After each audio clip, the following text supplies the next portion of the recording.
y'all, Dixie here. Today I want to talk to you about the rest of my PCT gear and what I plan to take with me on my through hike. Now, this stuff is going to cover what will be with me in the desert. I'm not going to go over the stuff for the Sierras yet, but when I get that stuff on trail, then I'll talk to you more about it then.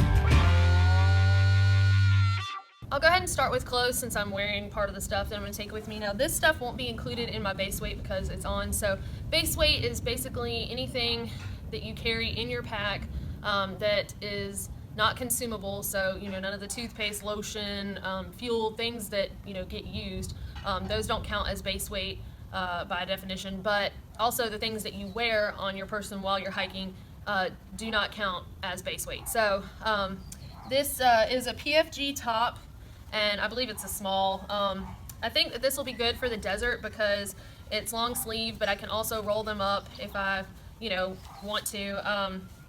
It's like ventilated, well ventilated and everything. And then I'm wearing the same shorts for the PCT that I wore on the AT, which are Patagonia Barely Baggy shorts, and these are small. The trail runners I will be wearing to start with are these X Missions. These are actually men's, not Gore-Tex, and I just love Salomon trail runners. So those are the ones I will actually be wearing on the first day.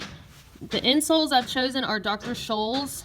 They are for plantar fasciitis, so I just want to go ahead and nip that issue in the bud. I will have Darn Tough socks, mid-ankle.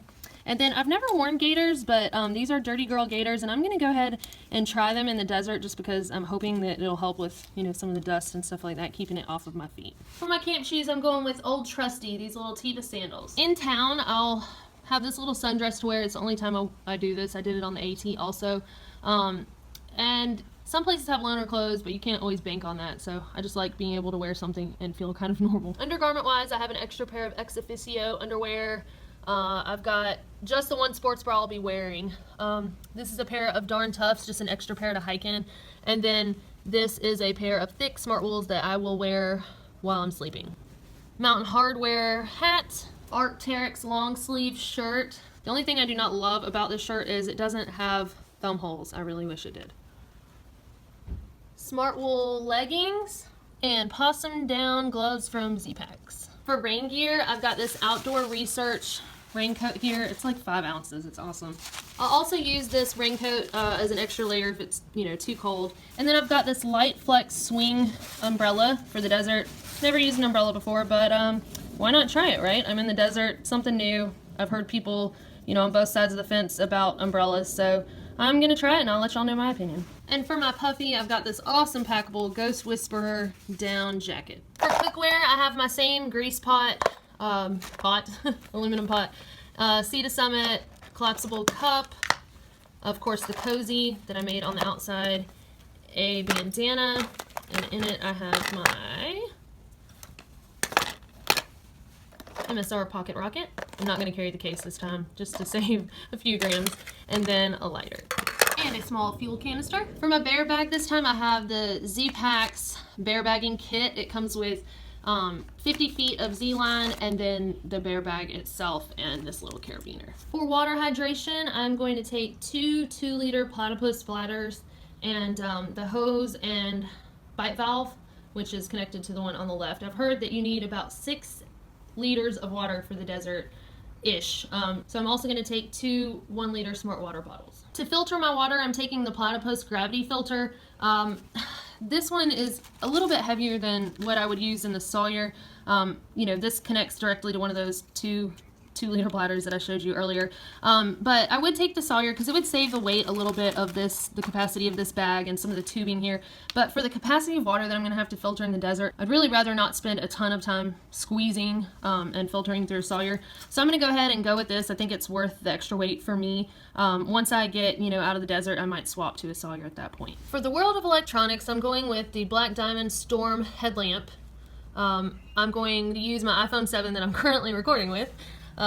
2 charger cords, one for this phone and then one for my iPhone 6, which I used on the Appalachian Trail.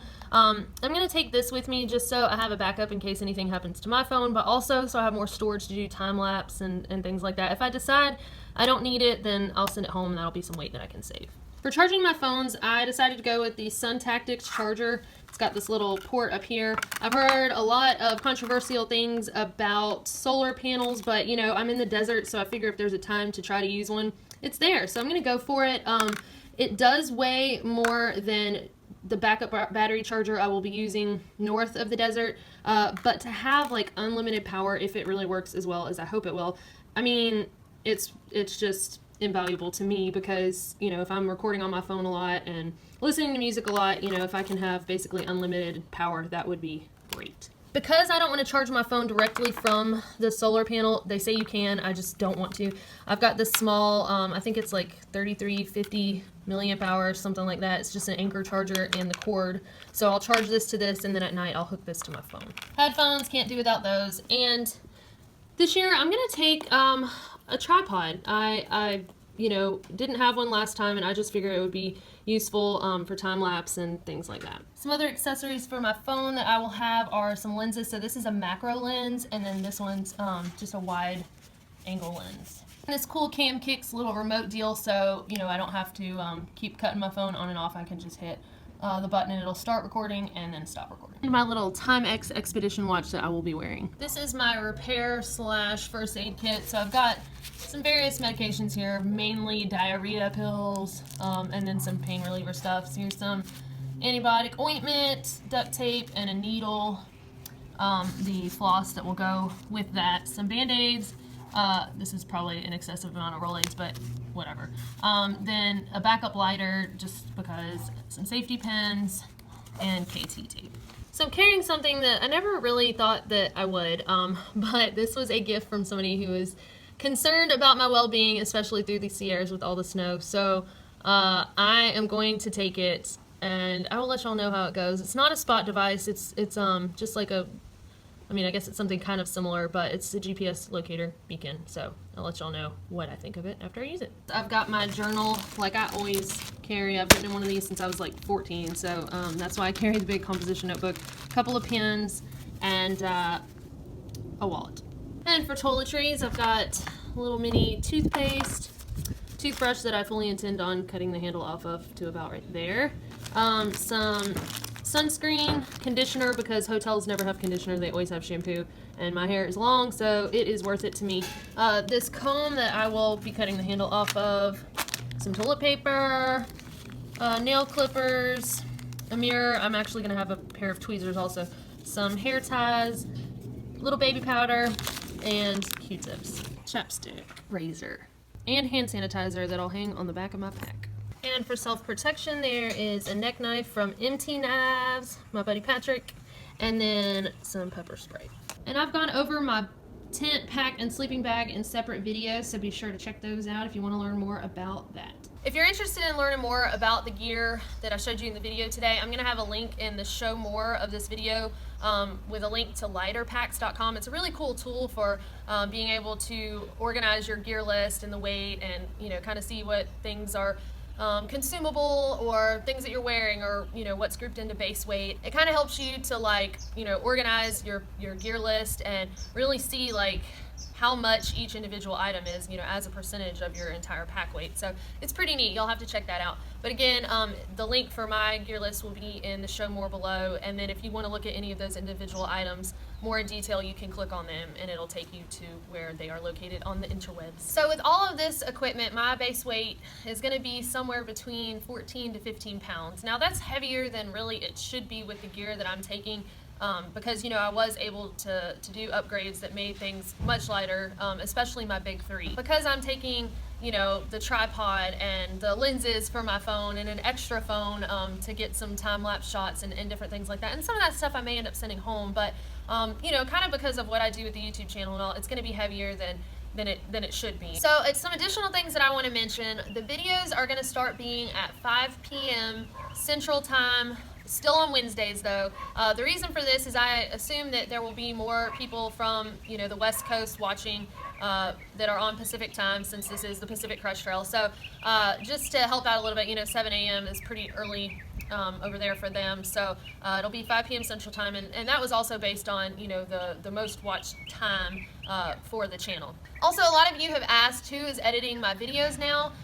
So the person that's been editing videos for me for about the past year now is one of my friends. His name is Aaron, so you'll probably see him chiming in some since, you know, I'll be out of the loop and out of touch for several days at a time. Not only will I be vlogging through this channel, but I'll also be blogging through my website, which is www.homemadewanderlust.com, and I'll be doing, you know, just updates.